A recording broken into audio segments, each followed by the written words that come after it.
September 1987, Goiânia, Brazil. The air is thick with the anticipation of a local carnival. A man brings home a heavy leaden object, cracks it open, and finds a glowing blue powder inside. It's mesmerizing.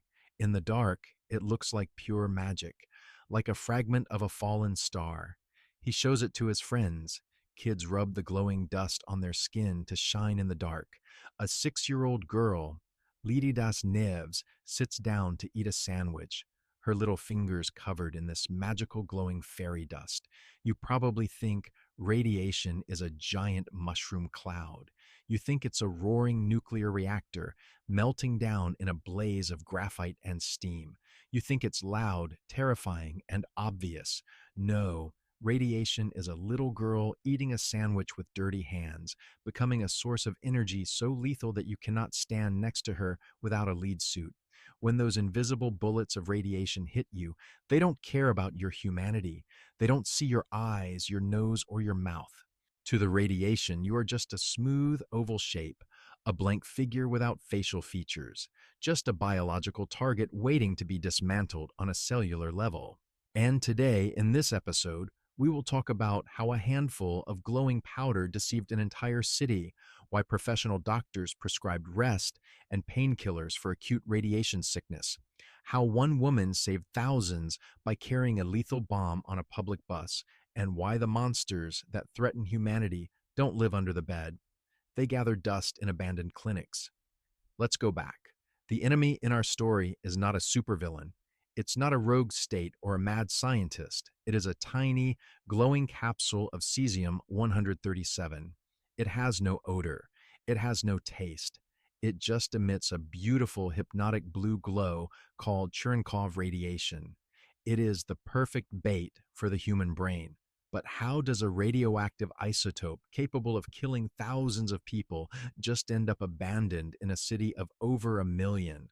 Why did the people who were supposed to protect us just lock the door and walk away? The answer is embarrassingly simple: bureaucratic stupidity.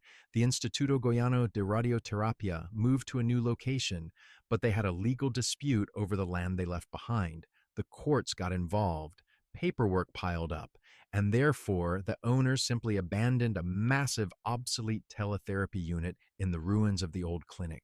Moving, it was expensive. It required permits, specialists, and money. So they left it.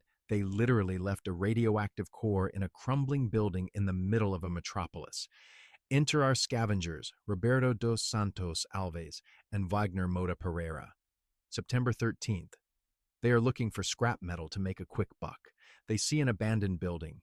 Human logic is incredibly simple. If it is abandoned, it belongs to nobody.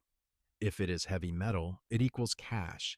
They don't hack into a high-tech underground bunker. They don't bypass laser grids. They just walk in, dismantle the heavy lead casing, put it in a wheelbarrow, and take it home. They bring the machine core to Roberto's backyard. They start hitting it. They want the metal, but the lead casing is incredibly tough. Suddenly, after a couple of days of wrestling with the machine, they start feeling sick, nausea, extreme vomiting, uncontrollable diarrhea. Now, what does a normal person think when they start throwing up out of nowhere? You don't think, quote, zero. Your brain is wired to find the most comfortable, simple explanation. You think, quote, one Wagner goes to a local medical clinic. The doctor looks at a man who is literally melting from the inside out, whose DNA is being shredded by gamma rays. And what does he say? Food poisoning. Go home, drink water, and rest. A comfortable, fatal lie.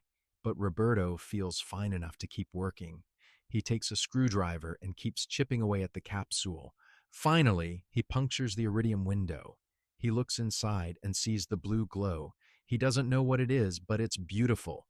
Therefore, he assumes it must be incredibly valuable. Gunpowder? A rare gemstone? He decides to sell it. On September 18th, Roberto sells the glowing core to a local scrapyard owner named Dever Ferreira. This is the moment the localized mistake turns into a catastrophic plague. Dever brings the heavy metal unit into his scrapyard. That night, he goes out to the yard and sees the blue light leaking from the punctured capsule. He is mesmerized. He thinks it is supernatural. He thinks it is a sign from God or something of immense earthly value. He wants to share this miracle. He calls his family, he calls his friends, he calls his neighbors. Come look at this. They gather around the glowing powder. They scoop it out. They pass it from hand to hand.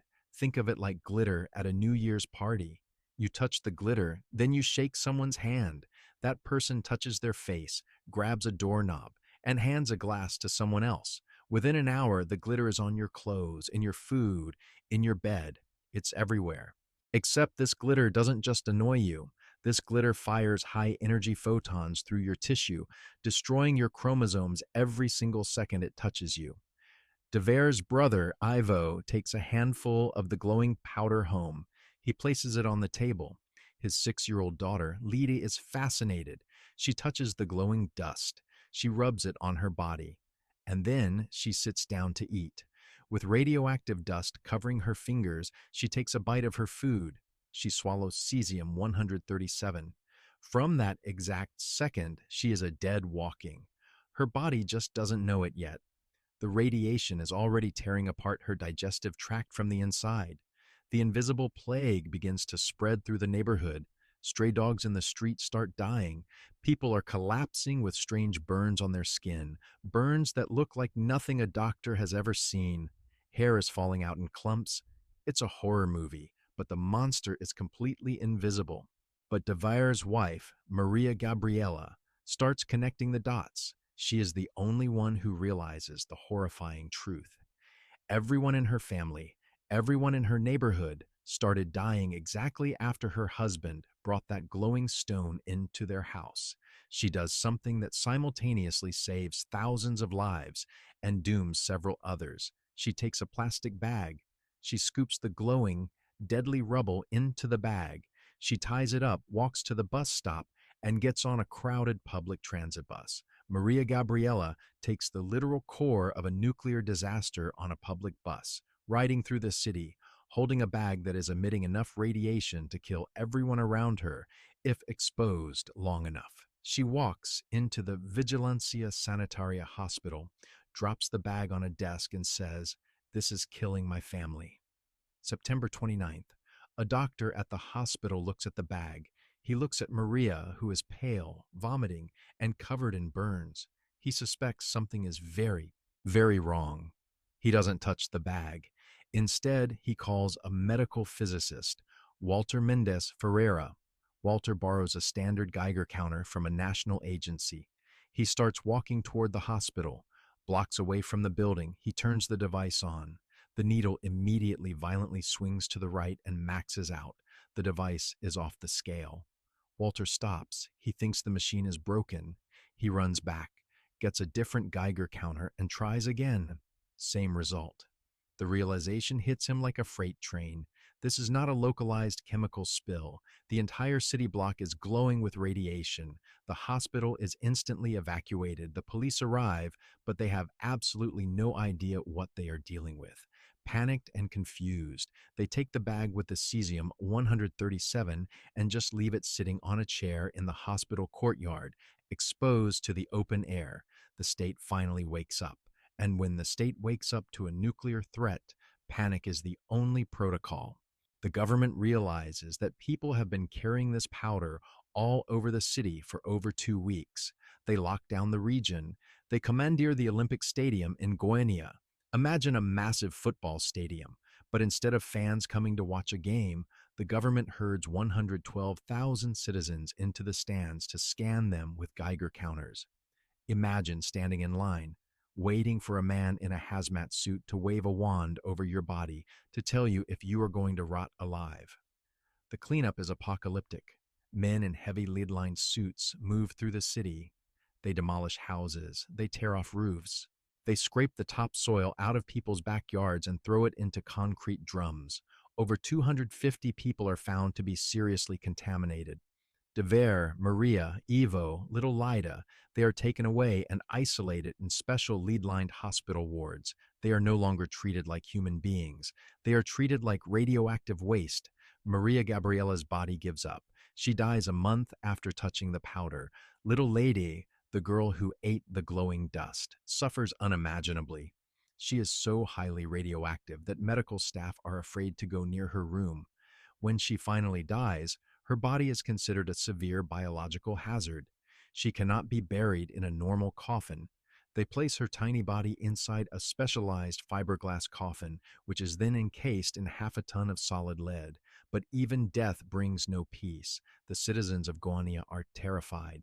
It is an irrational, primal medieval fear. When the military attempts to bury the lead coffin in the local cemetery, a riot breaks out. Thousands of people block the streets. They throw rocks and bricks at the funeral procession.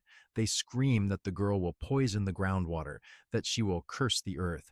The police have to use tear gas and riot shields just to bury a 6-year-old victim of an accident she didn't understand. De Vere, the scrapyard owner who opened Pandora's box, miraculously survives the acute radiation. He absorbed a massive dose, but his biology somehow withstands the immediate cellular death. But surviving is his ultimate punishment. He watches his wife die. He watches his niece die. His friends die. De Vere descends into a deep depression and drinks himself to death a few years later. The guilt is a poison far more effective than the cesium. And what about the bureaucrats? What about the people who owned the clinic? The men who left a nuclear bomb sitting in a ruined building because they didn't want to pay the moving fees? You would expect life in prison, you would expect the full wrath of the justice system. But the world is not fair. 3 doctors who owned the clinic were charged with criminal negligence. The penalty? Slaps on the wrist, paltry fines, and a few years of community service. The system protected its own. We live in an illusion of absolute control. We look at the news and we fear the red button in a president's briefcase. We fear rogue nations and intercontinental ballistic missiles. But the real apocalypse doesn't start with a dramatic countdown or a villain's monologue. It starts exactly like this. It starts with someone cutting corners. It starts with someone deciding a rusty padlock is enough security for a radioactive core. It starts with a couple of guys wanting to make a few bucks on scrap metal. The monsters that threaten humanity don't live under your bed. They don't hide in the dark. They are sitting in plain sight, gathering dust in abandoned warehouses, waiting for human stupidity to open the door.